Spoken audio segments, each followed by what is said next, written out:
أعوذ بالله من الشيطان الرجيم بسم الله الرحمن الرحيم مركي دشي آمنة وحيتري فنظرت إليه فإذا هو ساجد قد رفع أصبعيه إلى السماء كالمتضرع المبتهل ثم رأيت سحابة بيضاء قد أقبلت من السماء حتى غشيته فغيبته عني ثم سمعت مناديا ينادي طوفوا به مشارق الأرض ومغاربها وادخلوه البحار ليعرفوه باسمه ونعته وصورته ويعلمون أنه سمي فيها بماح لا يبقي شيء من الشرك إلا محي في زمنه ثم انجلت عنه في أسرع وقت.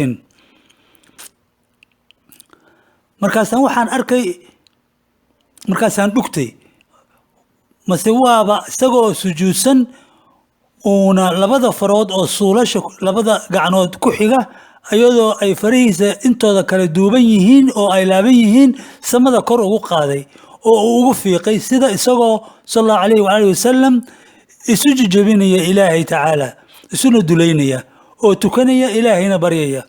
markaasaan waxaan arkay daruur cad oo xagga samada ka timid oo isagii sallallahu alayhi wa alihi wasallam dabooshay anigana iga qarisay.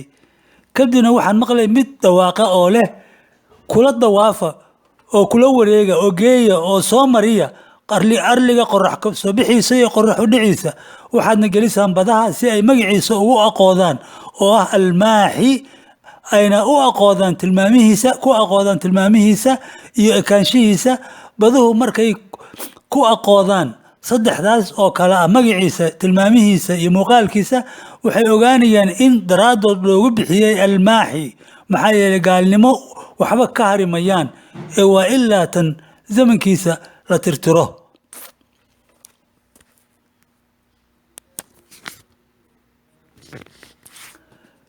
sida ay baduhu wasakhda u dhaqaan oo kale.